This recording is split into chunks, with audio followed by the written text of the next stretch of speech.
আসসালামু আলাইকুম সুপ্রিয় শিক্ষার্থীবৃন্দ, আশা করি আপনারা সবাই ভালো আছেন। আজকে আমরা অ্যানালাইটিক অ্যান্ড ভেক্টর জিওমেট্রি সাবজেক্টের চ্যাপ্টার 2-এর একটি প্রশ্ন আলোচনা করব ইনশাল্লাহ।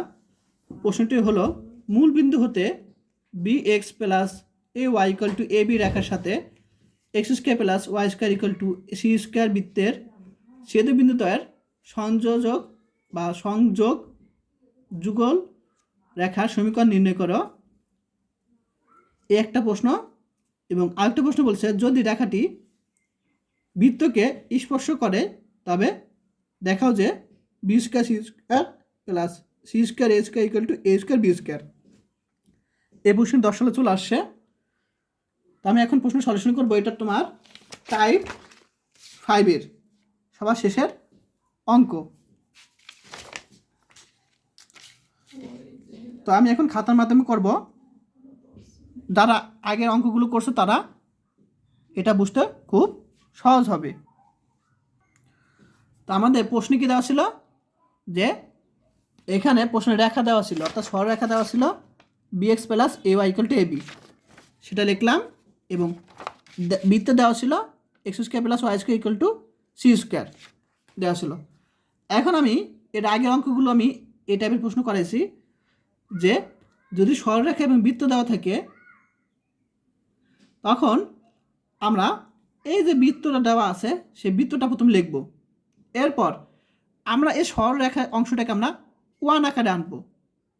ঠিক আছে, ওয়ান আকারে আনবো। তাহলে আমরা দেখো ওয়ান আকারে আনবো কীভাবে, দেখো B x plus a Y A B, A B type নিয়ে আসলাম ইকুয়াল টু ওয়ান লিখতে পারি। এখন আমরা যেহেতু প্রশ্নে এ স্কোয়ার বি স্কোয়ার এরকম আকারে আছে, অর্থাৎ আমাদের এটাকে স্কোয়ার আকারে আনতে হবে, অর্থাৎ স্কোয়ার করবো ওই পক্ষে, অর্থাৎ ওয়ানের উপর স্কোয়ার দিলে ওয়ানই পাবো। তাহলে আমরা এই যে এটার সাথে কিন্তু ওয়ান গুণ আকারে আছে, অথবা ওয়ান স্কোয়ার গুণ আকারে আছে এটার সাথে, তাহলে সেই ওয়ান স্কোয়ারের মানটা, এটার সাথে ওয়ান স্কোয়ার গুণ আছে, সেই ওয়ান স্কোয়ার মানটা এখান থেকে যে আমরা যে ওয়ানের মান অর্থাৎ ওয়ান স্কোয়ার মান পাবো সেটা আমরা এখানে বসাই দিতে পারি। এরপর জাস্ট আলাদা করলাম। এখন আমরা এই যে এ স্কোয়ার বি স্কোয়ার এটা আমরা এবার সে গুণ আকারে নিয়ে আসতে পারি, নিয়ে আসলাম a square b square c square এটার সাথে গুণ আকারে হলো। এখন এই যে a plus b whole square সূত্র অনুসারে আমরা কাজ করব, a square plus two b plus b square. আচ্ছা, এরপর এ স্কোয়ার বি স্কোয়ার এটার সাথে গুণ আকারে চলে যায়, অর্থাৎ আমরা এভাবে লিখতে পারি a square b square into x square plus y square. এখন এটার সাথে গুণ করলাম, এটার সাথে গুণ করলাম, আর এই যে সব বাকিগুলো আমরা এবার নিয়ে আসলাম, ভিতরে নিয়ে আসবো বাকি। তো c square b square x square এটা এবার নিয়ে আসলাম, মাইনাস হয়ে যাবে, যেহেতু এই পাশে অংশটা এই পাশে আনলে চিহ্ন পরিবর্তন হবে, প্লাসটা মাইনাস হয়ে যাবে। আবার সি স্কোয়ার এটার সাথে গুণ করলাম, এই অংশটা আবার ভিতরে নিয়ে আসলে প্লাসটা মাইনাস হয়ে যাবে। আবার সি স্কোয়ারটার সাথে গুণ করলাম, আবার এই অংশটা যদি ভিতরে নিয়ে আসি প্লাসটা মাইনাস হয়ে যাবে, ইকুয়াল টু জিরো থাকবে কোনো কিছু না থাকলে। আচ্ছা, এখন দেখো, এখন আমরা এক্স স্কোয়ার অংশ আলাদা করবো, ওয়াই স্কোয়ার অংশ আলাদা করবো এবং টু এক্স ওয়াই অংশ আলাদা করবো। তাহলে এক্স স্কোয়ার কমন নিব এটু, আর এখান থেকে বি স্কোয়ার কমন যায়, তাহলে a square minus c square থাকবে, মাইনাস এ যে minus two a b c square x y যা আছে তাই, প্লাস এখান থেকে ওয়াই স্কোয়ার কমন যায়, এ স্কোয়ার কমন যায়, ওয়াই স্কোয়ার কমন যায়, থাকবে b square minus c square থাকবে ইকুয়াল টু জিরো। তাহলে ইহাই প্রদত্ত রেখা, এই যে আমরা প্রদত্ত যে সরেখা পেয়েছি এবং বৃত্ত যে আমরা পেয়েছি এখানে, তো ইহাই প্রদত্ত রেখা এবং বৃত্তের ছেদ বিন্দুদ্বয়ের সংযোজক যুগল রেখা সমীকরণ। ঠিক আছে, আমাদের প্রশ্নে বলছে যুগল রেখার সমীকরণ বের করতে বলছে। ঠিক আছে, তাহলে আমরা রেখা সমীকরণ পেলাম, সংযোগ যুগল সরেখার সমীকরণ। এখন বলছে আবার, যদি রেখাটি বৃত্তকে স্পর্শ করে, তাহলে আমরা জানি যে এই যে উপরে যে রেখাটা আছে সেই রেখাটা যদি এই বৃত্তকে স্পর্শ করে, এই সরেখাটা যদি বৃত্তকে স্পর্শ করে, তখন এই সরেখা দ্বারা পরস্পর সমাপাদিত হবে। এই জিনিসটা হবে মনে রাখবা, যদি সরলরেখা বৃত্তকে স্পর্শ করে তাহলে প্রকাশিত সরলরেখাদ্বয়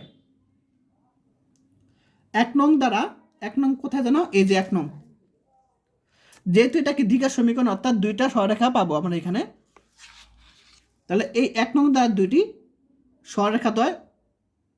সরলরেখাদ্বয় মানে কি দুইটি সরলরেখা, একই কথা। তাহলে 1 নং দ্বারা প্রকাশিত সরলরেখাদ্বয়, তাহলে অবশ্যই এটা কিন্তু সমান্তরাল দ্বিঘাত সমীকরণ আকারে কিন্তু চলে আসছে, এটা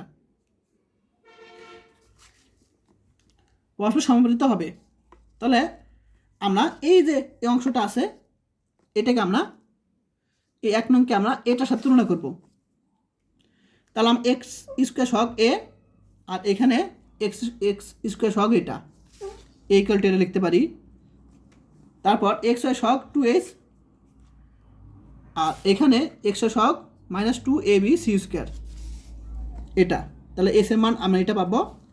এবং এটার সাথে যদি ওয়াই স্কোয়ার সহগ বি, ওয়াই স্কোয়ার সহগ এইটুক, তাহলে আমরা পাবো এখানে বি ইকুয়াল টু আমরা এইটুক লিখতে পারি। জাস্ট এটার সাথে আমরা এই 1 নং তুলনা করছি, ঠিক আছে। আচ্ছা, এখন যেহেতু সমাপতিত হবে, এখন সমাপতিত হওয়ার সত্য কী ছিল মনে আছে? আমি একটু আগে বুঝিয়েছিলাম আগের ক্লাসগুলোতে যে সমাপতিত হলে সূত্র হলো s square equal to a b. তাহলে এস এর মান বসালাম, এ আর বি মান বসালাম। এখন স্কোয়ার করলাম এরকম পাবো, আর এ স্কোয়ার বি স্কোয়ার, আর জাস্ট এটার সাথে এটা গুণ করলাম, সিম্পল জিনিস। এখন এ উভয় পক্ষ থেকে এটা বাদ, তো c⁴ আর এটুক যাচ্ছে তাই। এখন এখান থেকে প্লাস c⁴, এখানে প্লাস c⁴ বাদ, অথবা প্লাস c⁴ এবার নিয়ে আসলেও কাটাকাটি করে বাদ হয়ে যাবে। আর যদি মিল থাকে এ পাশে প্লাস c⁴, এখানে প্লাস c⁴, মিল গেলে কাটা, আমাদের এটুক থাকবে আর এখানে 0 থাকবে তখন। তো আমরা এখানে এ স্কোয়ার বি স্কোয়ারটা রেখে দিলাম, যেহেতু আমরা প্রশ্নে এ স্কোয়ার বি স্কোয়ার এখানে লিখতে বলছে। আর তাহলে বাকিগুলো এটা যদি এপাশে নিয়ে আসি মাইনাসটা প্লাস হয়ে যাবে, এটা যদি এপাশে নিয়ে আসি মাইনাসটা প্লাস হয়ে যাবে, তাহলে আমরা এরকম পাবো। এইটা আমাদের দেখাতে বলছে, তো দেখানো হলো। আশা করি সবাই বুঝতে পারছো। যারা কোর্স করতে চাও তারা এই হোয়াটসঅ্যাপে আমাকে মেসেজ দিবে, এবং যারা এখন ইউটিউব চ্যানেলটি সাবস্ক্রাইব করে নাই তারা করে দিও।